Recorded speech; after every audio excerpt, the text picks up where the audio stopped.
Welcome, everybody. Thank you for joining us today. This meeting is being recorded. I am Kara Golden. I'm the Director of Marketing for Tiger Home and Building Inspections. And today we are here with Bill Wark, and he's going to talk all about well water, contaminants, pests, and treatments. We do have a small group. Please feel free to chat in your questions. We have a couple question breaks throughout the presentation. And then if you have something more substantial that you'd like to share, because there's so few of us, you can always unmute yourself on a break, and we can chat as well.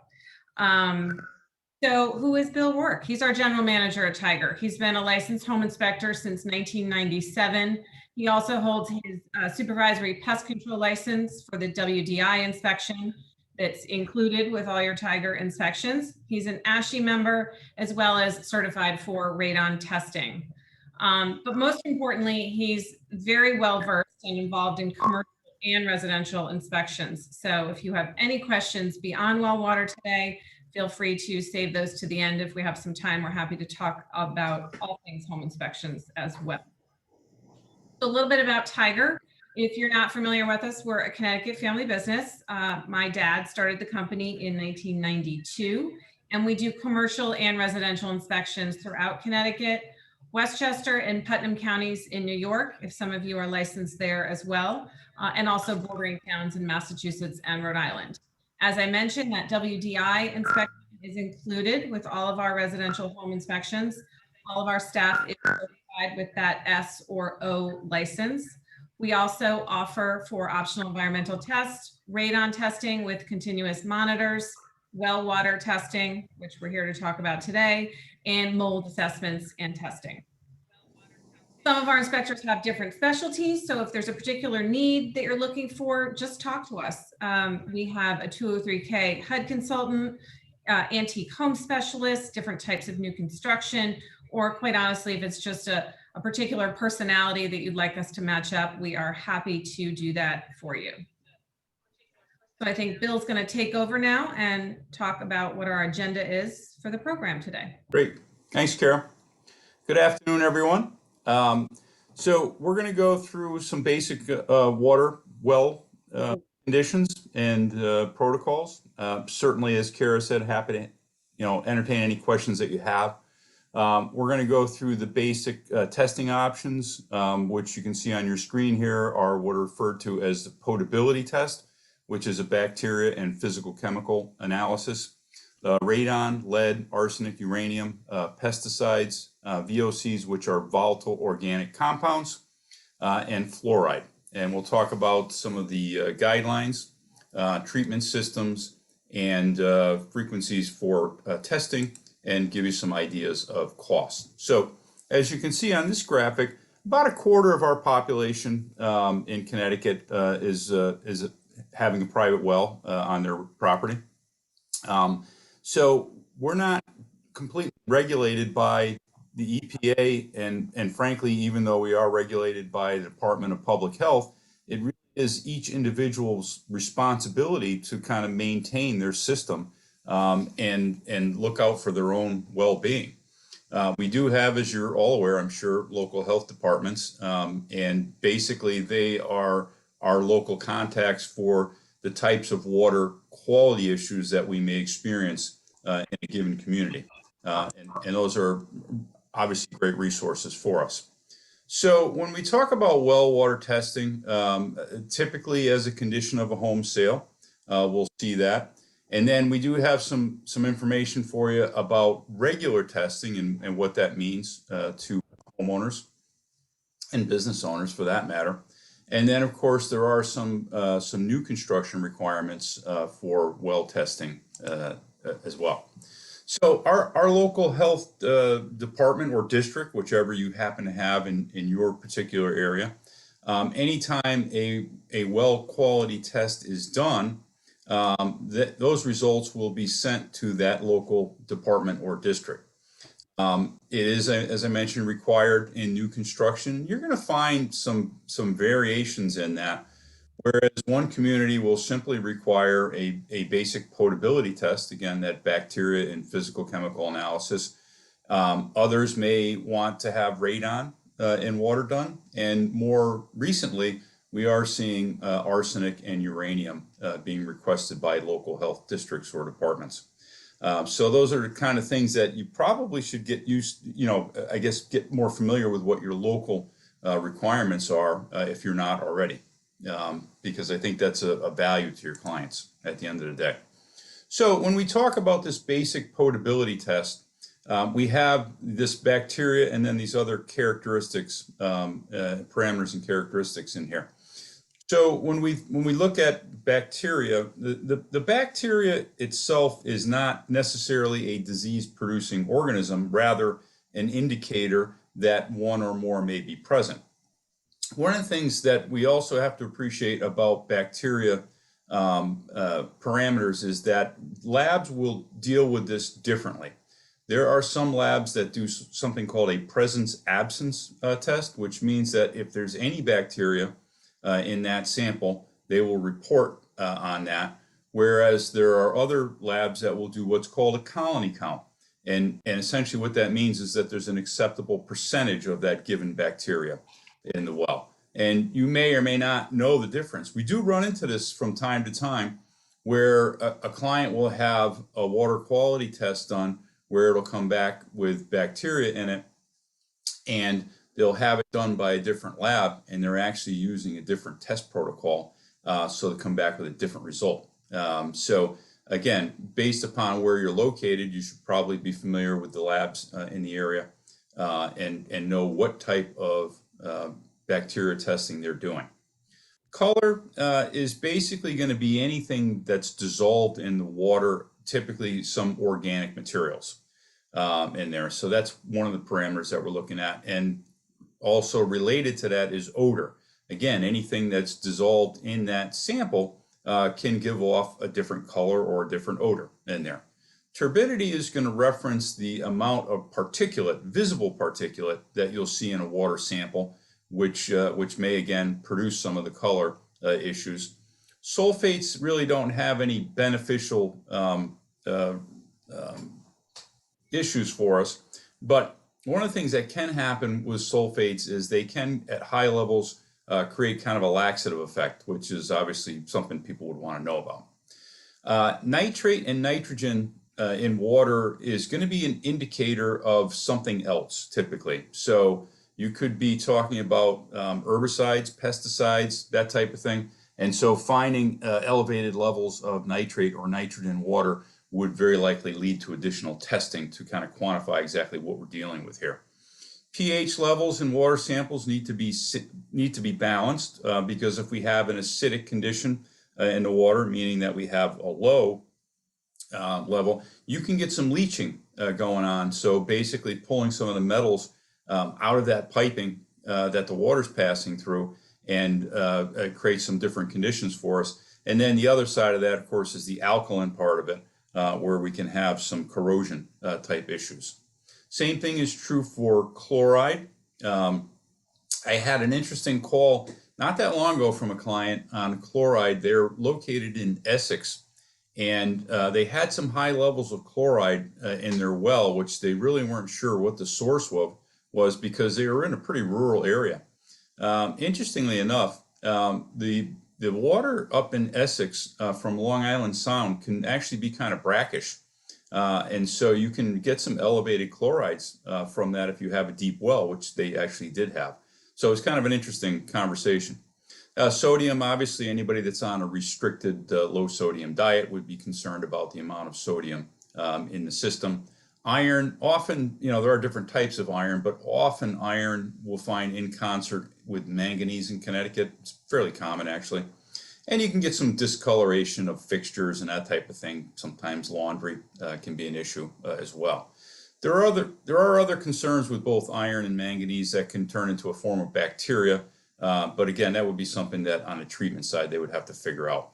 Copper at low levels is fine. But again, when you start to get into higher levels of any types of metals, you can concern yourself with leaching issues on there. Calcium, magnesium, again, pretty common in Connecticut, not things that are necessarily unique in that regard. And then hardness, the amount of calcified particles in our water will dictate how hard the water is. Again, like the coliform, there are different standards at labs, so you kind of want to know, okay, what standard are they using to determine whether or not a sample is hard. When you start getting over 100 to 150, you're starting to get hardness conditions in the water, and obviously that can create some issues for soap and that type of stuff. So when we talk about treatment conditions, we're looking at bacteria treatment systems here.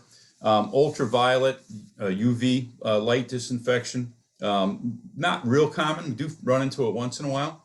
The problem with the UV lights essentially is that those lights begin to degrade from the day that you plug them in, and so they do require periodic maintenance. Most manufacturers do recommend an annual change out of the UV light, which we tend not to find happening out in the field. And then the other option for bacteria treatment typically is chlorination of the well. This is something best done by a professional. There are standards for the depth of your well relative to how much chlorinization product you're going to be putting in there and what type of product you're going to be putting in. Once in a while, what happens is when we go out and have a sample and that comes back with bacteria in it, when they go through the chlorinization process and call us back out, there are still chlorine residuals in that water. You can't get a reliable test result if there are still residues of chlorine in the water. So having it done by a professional yields the best results. We tend to find the ones that we have to go back multiple times to retest are things where the homeowners are disinfecting the well themselves. Not a great idea. The ion exchange system for water softening, most commonly, but also used in concert with other metals treatments. But the basic ion exchange for water softening system looks like the photo that you have on the left of your screen. And then you have the illustration in terms of how it functions on the right side. So typically what you're looking at is a sodium or potentially a potassium product in the brine tank. That's the blue tank on the right side with a little hose coming out of it. And then the actual resin canister on the left side, which is the tall cylinder. There are resin beads in there, and so the idea is the water from the well system. You see my wife sneaking by right there? There she goes. I told you she was going to come in. I can't find my other keys. Working from home. She apologized. So what happens is the water that goes through that tank, those resin beads will basically attract all of those calcified particles that are going to make the water hard, basically trapping them in that tank. And then the brine tank, which has that sodium or potassium in it, is designed to flush those calcified particles out of those resin beads. And so that's basically on the top of that cylinder, there's a little pump system associated with that. And so I'm sure most of you, if all of you haven't run into the situation where the backwash from these systems needs to be treated. And often still we find them going into septic tanks. And of course that can create an issue with sodium in a septic tank, not only from the salt concrete interaction, but basically affecting the anaerobic bacteria that's in that tank and preventing it from working properly. So the septic folks don't want to see that in there. And the health districts do have guidance for where that should discharge into any type of a proper leaching system on there. With respect to other water treatment systems, basically reverse osmosis is the type of treatment that's going to remove functionally everything from water sample. So you can see on the left-hand side, you have these 3 cartridges, and those are going to have filters in there. You can see they have a pre-filter on the left, and then the center, they have a carbon filter, and then the reverse osmosis membrane, which is a synthetic membrane product that they're going to squeeze the water particles through and then store that water in that little white canister. This would be what's referred to as a point of use system, where you would typically have a faucet, a separate faucet. You can see it on the photo on the left, typically installed at the kitchen sink, where they would exclusively use that for drinking water and or cooking. as needed. But these are point of use, so it's going to be small quantity type systems. We rarely ever see reverse osmosis in point of entry systems. And so with respect to the types of costs that you could expect, and you can see some pretty wide ranges on here because there are different types of systems, and in some cases, often in many cases, more than one system that has to be employed. So you can see water softeners from something around $1,000 to $4,000. Reverse osmosis systems from just a few $100s to more than $4,000. A point of use system for anything, and then of course your neutralizers in there as well. So Kara, do we have any questions at this point? No questions right now. If anybody has something they want to unmute themselves and ask, feel free. Sure, jump right in. All right, well, we'll continue on. If I can find my little cursor. Where'd he go? Oh, good Lord. There he is. Okay, so other tests. So we're looking at getting past your basic potability here. Talking about radon in water, lead, volatile organic compounds, arsenic and uranium, or pesticides or herbicides. So radon in well waters, I'm sure you're all well aware of radon in air.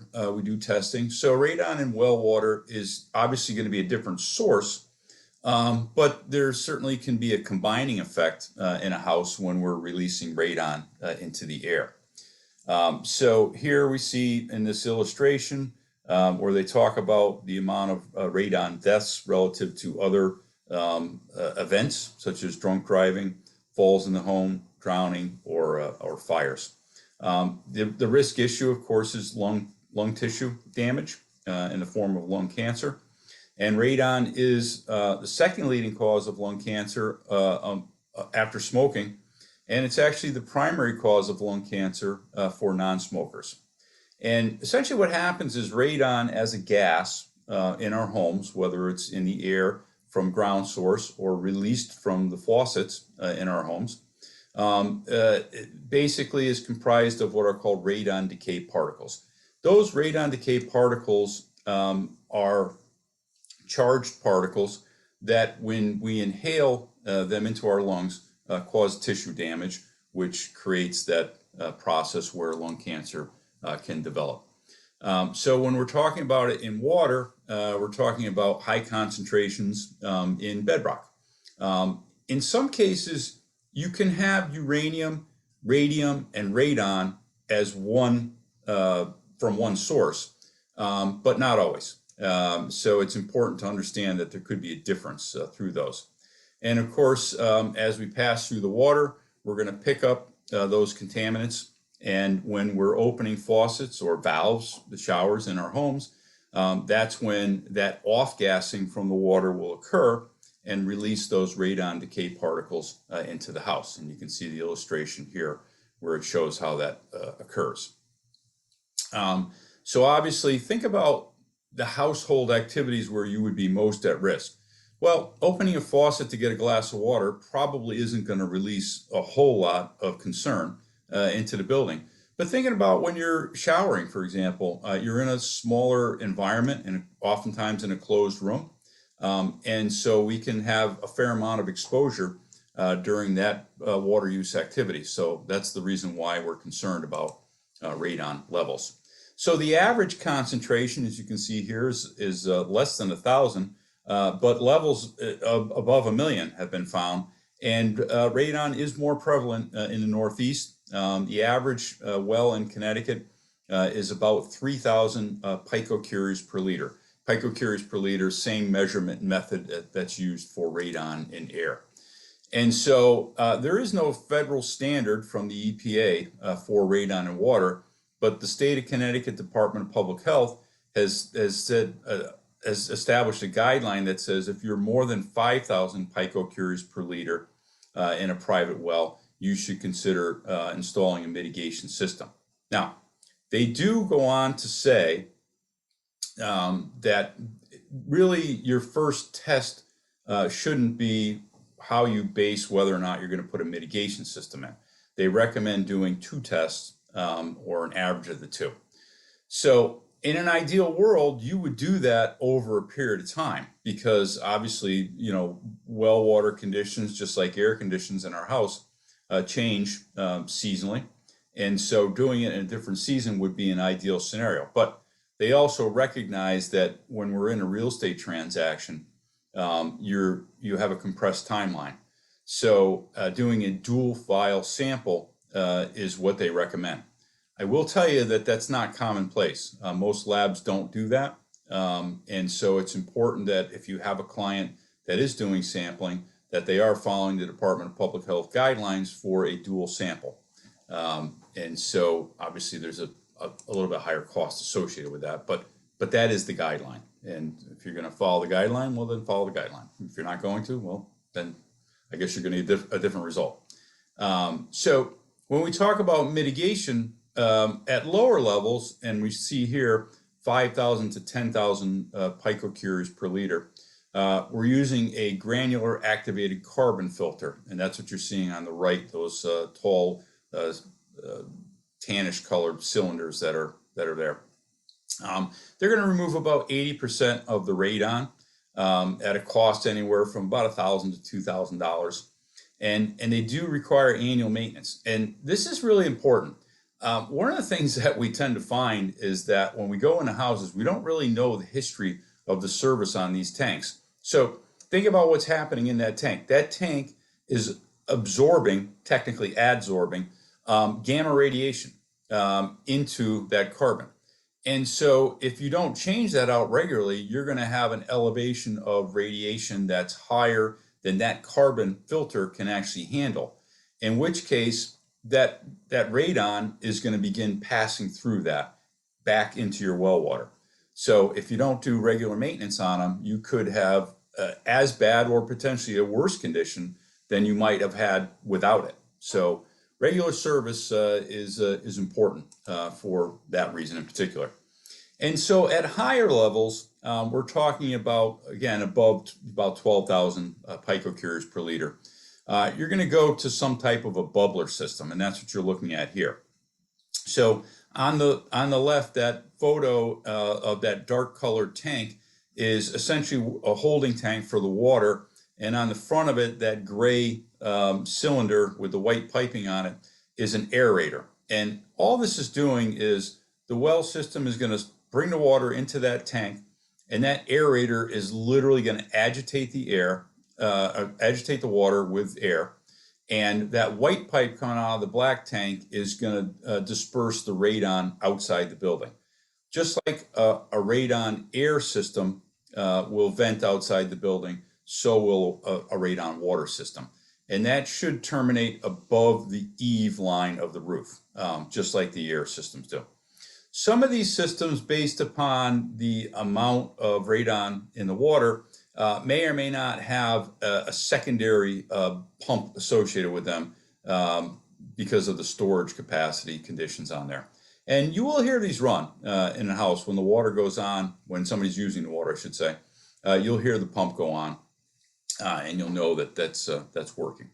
Again, regular maintenance. If you look at the top of this black square box here, that tank actually has clips, and that's designed to be taken apart. One of the things that's important for clients to understand is that that is an open air system, meaning that vent pipe that's coming out of the top of this tank is open to the atmosphere, which means that although we're venting radon gases out, that doesn't prevent stuff from getting in there. And you can get, airborne debris, particles, pests, general pests, that type of stuff in there.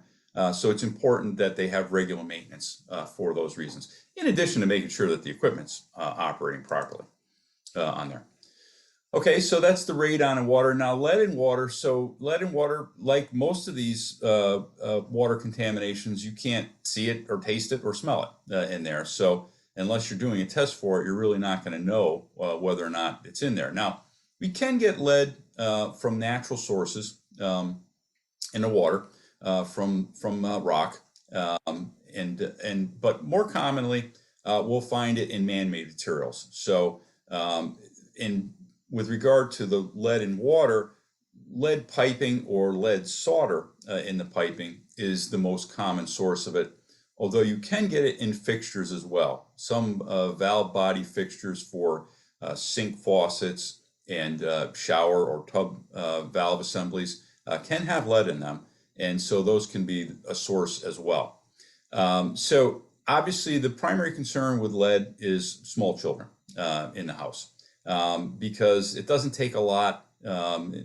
Action level is 15 parts per billion. It doesn't take a lot to do damage to nervous systems or other organs in children. So that would be the primary concern. And so, you know, if there's a young family that's going to be living in a house that has a well system, they probably should do a lead and water test. We do have some treatment options, typically carbon filters, again at low levels, or reverse osmosis are going to be the most common treatment protocols. They do have some other metal oxide filters, but it's not as common. It could be, but it's not as common. So typically the way we deal with this conversation of first draw versus a second draw is the first draw means that the water has to be stagnant in the system for at least 6 hours, but not more than 72 hours. That's the standard that we go by, which is a widely recognized standard. And as I mentioned, you can find it in the piping. Houses built before 1930, we would really strongly recommend that people do a first draw plumbing test. And we do recognize that any house really before 1990, you could have lead-based solder in the piping. So again, if there were going to be children in the house, it would be a good idea to do that. So the first draw applies to both well and municipal supplies. As I mentioned, the action level is 15 parts per billion, micrograms per liter. Stagnant for at least 6 hours, but not more than 72 hours. If you go more than 72 hours, you have a greater chance of getting a false positive reading because truthfully, you know, people live in their houses every day and there's usually water running. So you don't necessarily have that condition. You always have those off situations where people go away for a period of time.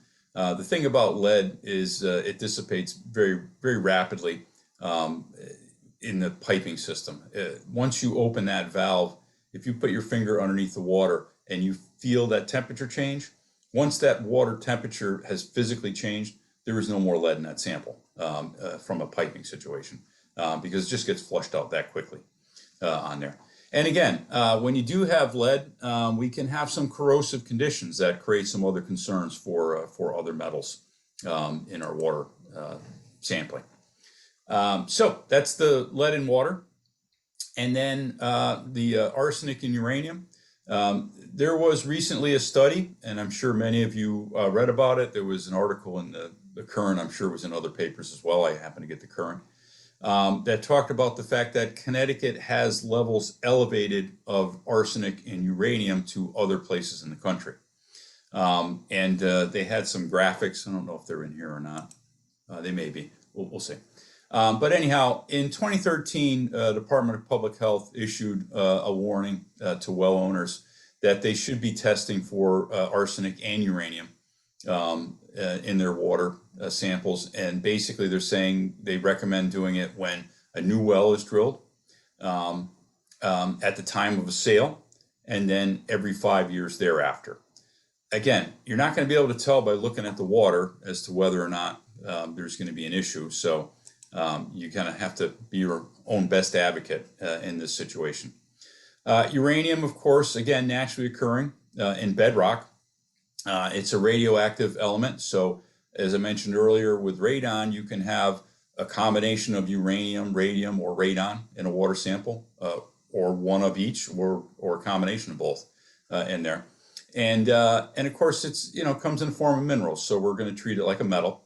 The health effects for uranium primarily are going to affect kidneys. It's just, you know, build up in your kidneys over time and affect the function of them. Oh, here's that little illustration. They have a little map here, and you show the red areas that you can see here. I don't know how well you can see this screen, but greater than 30% of the water samples in this study that was done by the United States government system, late 2020, showed levels greater than 30% in some of these areas. So you're looking at lower Fairfield County, looks like maybe the Bridgeport area, and I'm guessing up in Ridgefield area, and then there's some spotty areas up in northern Fairfield County as well. A couple of areas on the Connecticut River Valley, and then over in Talon County areas as well. So, fairly widespread, but again, the only way to know would be by doing the testing, so you really wouldn't know what was happening otherwise. So with respect to the treatment, again, talking about the reverse osmosis that we talked about earlier, and then the ion exchange or anion exchange, which is a similar process to the ion exchange that we talked about earlier of running the water through this system that's going to collect all of that particulate in there and then run it out to a dry well. It does make the water a little bit acidic, so you may need a neutralizer. And, with uranium and arsenic, oftentimes it is more than one system that you're dealing with on these things, because there are some unique properties to both of these contaminants that would require the well treatment company to go through and do some additional research and possibly testing to figure out what else might be happening. It may not just be a uranium issue. There may be some other metals that need to be treated as part of this. So again, you're going to see some different costs on here. And the measurements for a lot of these systems are in grains per gallon. And of course, the higher the grains per gallon, the higher the cost would be to treat that. And so again, as you see in the little bullet here, talk about more action needed, it goes back to my earlier statement about when you have other contaminants in the water that you would have to treat. And then arsenic in well water. Arsenic is also a natural ground-based product that we find in Connecticut. It's in bedrock, so you're going to find arsenic in deep well situations that the source may be in the bedrock. But you may also find it in shallower well situations, because arsenic can also be found in the soil. So think about pesticides, think about treated lumber. Those can be sources, along with herbicides, of arsenic, which have been used in agriculture for many, many decades in Connecticut. So again, when you look at some of the sampling areas, we're looking at the highest levels again down in Fairfield County. But if you look at the Connecticut River Valley, we have it's pretty widespread that you're going to have some of this. So you can't necessarily look at these maps and use them as gospel, because again, these studies are only for a few years. But they certainly give some indications of areas that we should be concerned about, which is why the Department of Public Health has issued these warnings. So again, we can be combining with other metals and create some unique situations that require some additional treatment. The other thing about arsenic is you actually have to speciate the arsenic to know what the proper treatment is. There's arsenite and arsenate, and those are two different treatment processes that would need to be undertaken when you're dealing with arsenic in a water level. So it's one thing to get a sample back that has elevation of arsenic, but further testing may need to be done to speciate that arsenic to put together the right treatment protocol for the well water conditions in a particular house. And so, health effects, again, kind of like we talked about with the uranium, you're talking about cancerous situations when you're talking about arsenic in there. So again, good cause for concern and things that people should be aware of. This METSORB system appears to be one of the more popular ways of treating arsenic, but again, can be used to treat a wide range of other contaminants, including metals, in drinking water. And basically, this METSORB system is a carbon filter that has a powder in it that's designed to attract all of these contaminants. And these don't necessarily need to be backwashed. There are some that do based upon the size of them and what they may be used in concert with. But this particular METSorb system by itself does not require a dry well. So that's why a lot of companies are going to these. But again, it may not be appropriate for every house. So you really would have to look at that with the well treatment provider and figure out, okay, what do we really need to do here? I keep losing my little arrow here. So again, that could be a point of entry, more likely a point of entry than a point of use system. And so when we're talking about mitigation, again, based upon the amount of cubic feet that we need to treat, could be anywhere from $1,500 to $4,500, $5,000. And then again, if there were other systems that were needed, that would add to the cost. So, I think the cost is the primary driver in wanting to get a good handle on whether this exists in folks' houses. Because again, this is not something that we've talked about a great deal in the past. Certainly wasn't a conversation a decade ago. But like everything else, the more we learn, the more we know. And so it's important for people to understand that. So when we talk about the takeaways, again, you're not going to be able to, taste it or smell it in water. You have to do a test. The treatment systems we just talked about in here, the levels are going to fluctuate over a period of time. So they do recommend testing at a point of drilling a well, at a point of purchase a house, and also about every 5 years. And then when you do have a system for whether it's uranium or arsenic, regular testing is really the only way to know if we have good control of those contaminants in the water. So something that people would be dealing with ongoing. So that's the arsenic and uranium conversation. Any questions at this point, Kara? I do have one question back to radon. Okay. If the radon in water is high, does that mean that the levels in the house will be high also? So good question, right? So we can have radon in air levels. Let's just say that we have a radon in air level in the house of 4.0, which we all know is the action level for radon in air. So we would be talking about a radon mitigation system for air. But let's say that we're on a well there and we did the radon in water test and it came back at 10,000 picocuries per liter.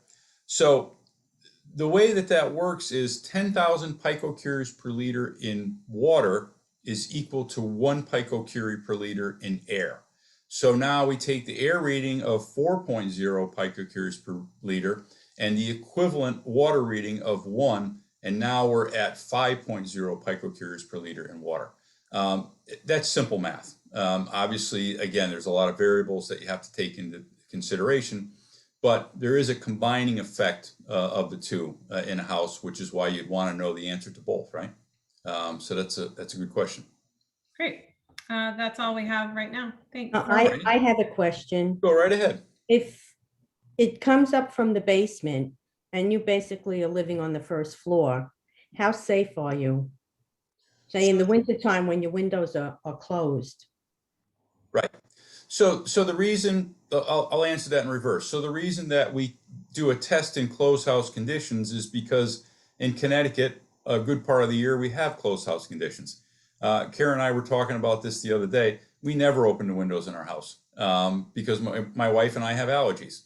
So we have a fresh air system in the house, but we also have radon. So we have, a similar condition year round because of our lifestyle choices.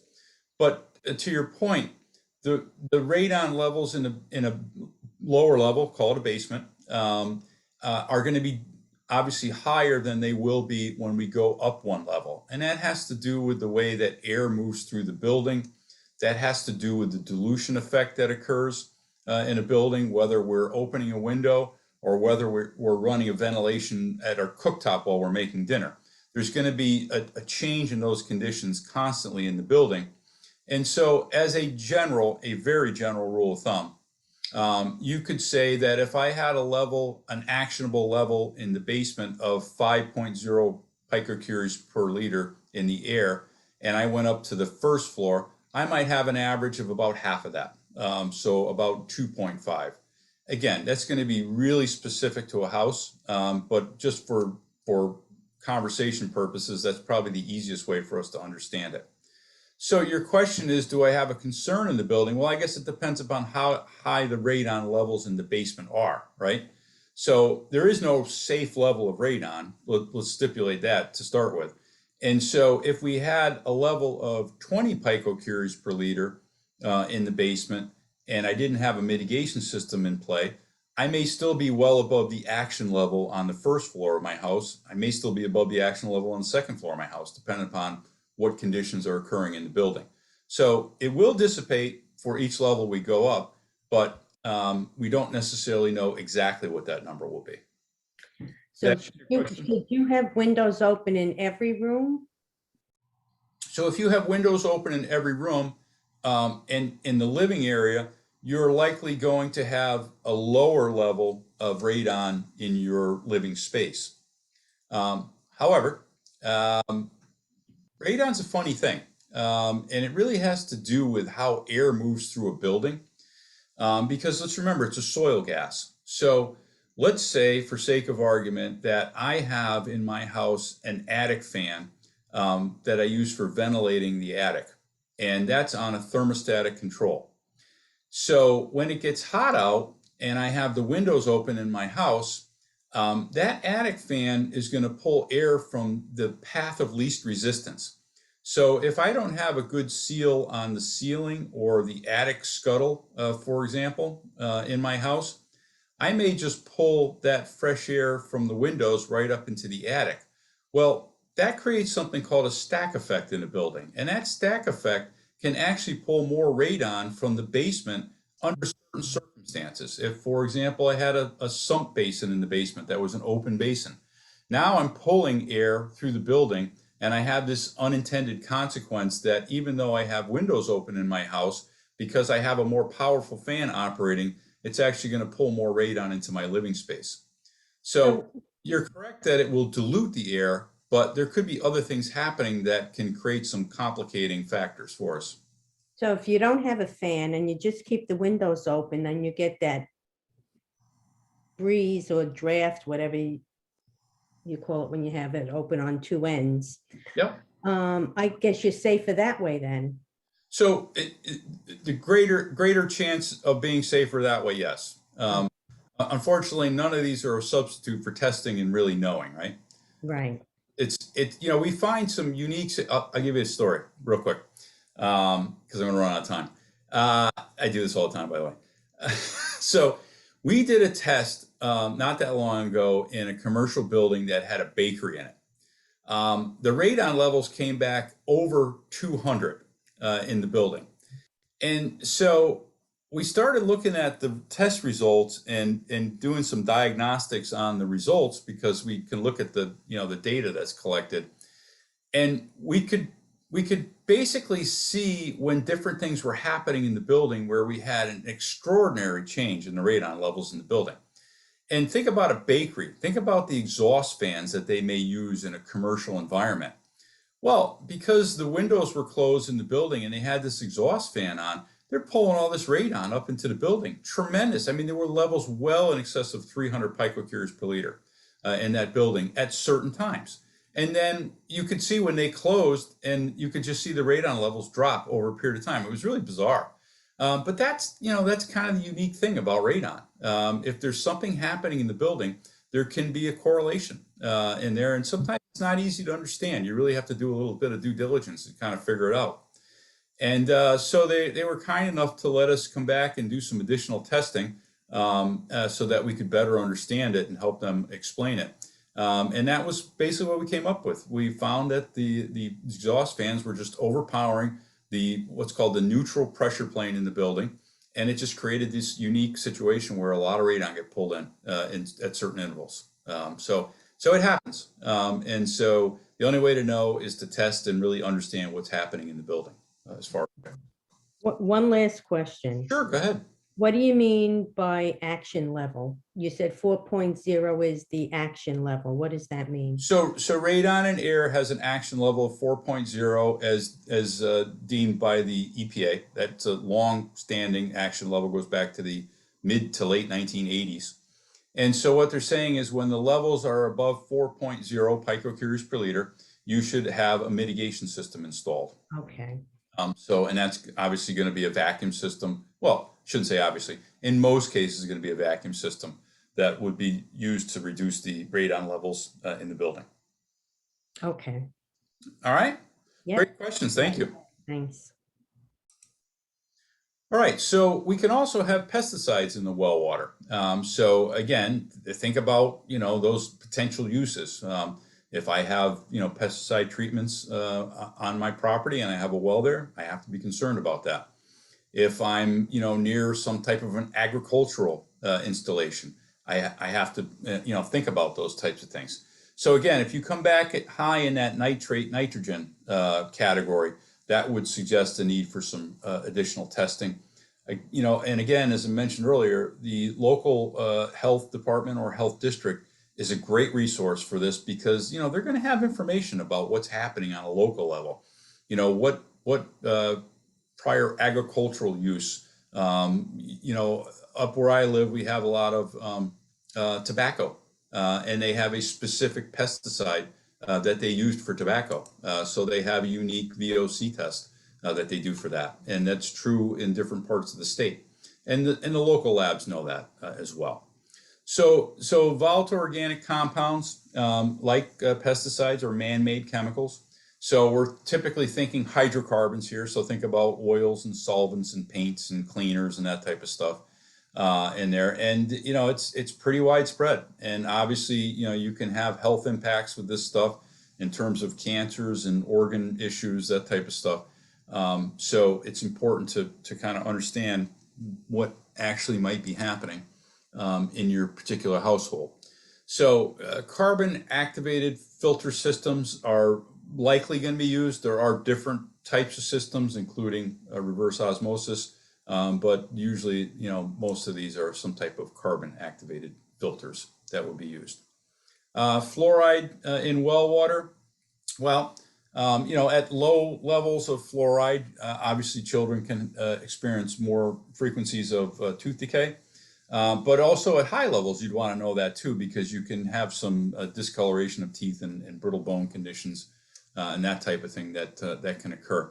So again, the treatment options here are typically going to be your reverse osmosis, your carbon, and your anion or ion exchange systems as well, or a combination of all of them. In addition to the water quality concerns, many people also have water quantity concerns. So when we're talking about a functional flow test, which is the type of test that we do, we're looking at the performance. So we're going to operate the system for an hour, both at interior and exterior locations. We're going to observe the function of that system in terms of how well it produces, how frequently does the pump system cycle. Are there surging water conditions that could indicate some other problems? Those are the types of things that we're going to do. This is going to provide some baseline information for homeowners. And it's certainly less invasive than recovery tests that would be done by a well company, which is not to say that there aren't times when a recovery test would be warranted, because there are. But when you're dealing with a sales transaction situation, recovery tests can really get invasive. You can, obviously the goal is to kind of run the system dry and figure out how long it takes to recover. But you can also pull up a lot of sediment particulates, which can create, chaos with filters and aerators and that type of stuff. Yield tests are typically conducted as part of a new well construction. A yield test proper is really going to measure the output of the well unrestricted by household plumbing. So they're going to put a big pump on it and they're going to measure the output over a period of time. And this is sometimes a point of confusion because people will go and they'll look at the original well records and they'll say, well, the well was producing 13 gallons a minute when it was built. And now you're telling me in doing your recovery test, I'm only getting 4.5 gallons a minute. Well, the logic is because the equipment is the limiter, right? When we have household plumbing, when we have our pump systems and pressure tanks and filtration systems and all that, that's going to take that yield down to a manageable level. The yield test isn't intended to produce water for household use at that level. You would never need that amount of water. Rather, it's used by the well driller to figure out if they have a good functioning well that's going to be adequate for household usage once they do put the equipment on there. So that's really the difference between the flow test, the recovery, and the yield test.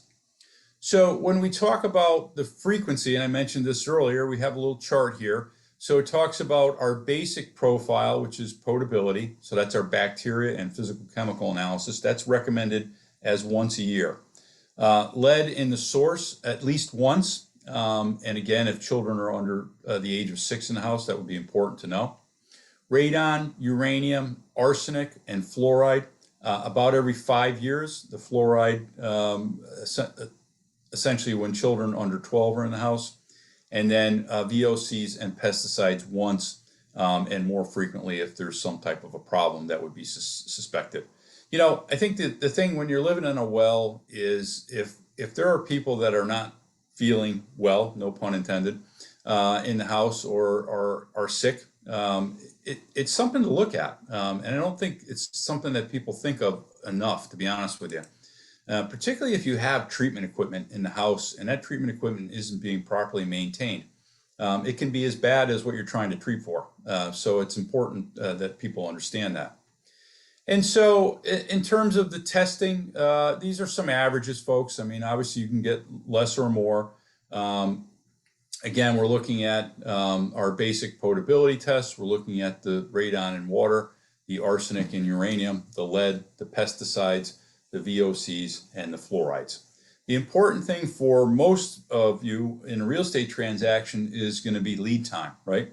So 3 to 7 business days for most of these tests. I will tell you that the pesticides and the VOCs tend to take longer. You're looking at 5 to 8 up to 10 days for those types of samples to get back to you. So I want to make sure that you build in enough time to be able to do that for your clients' needs.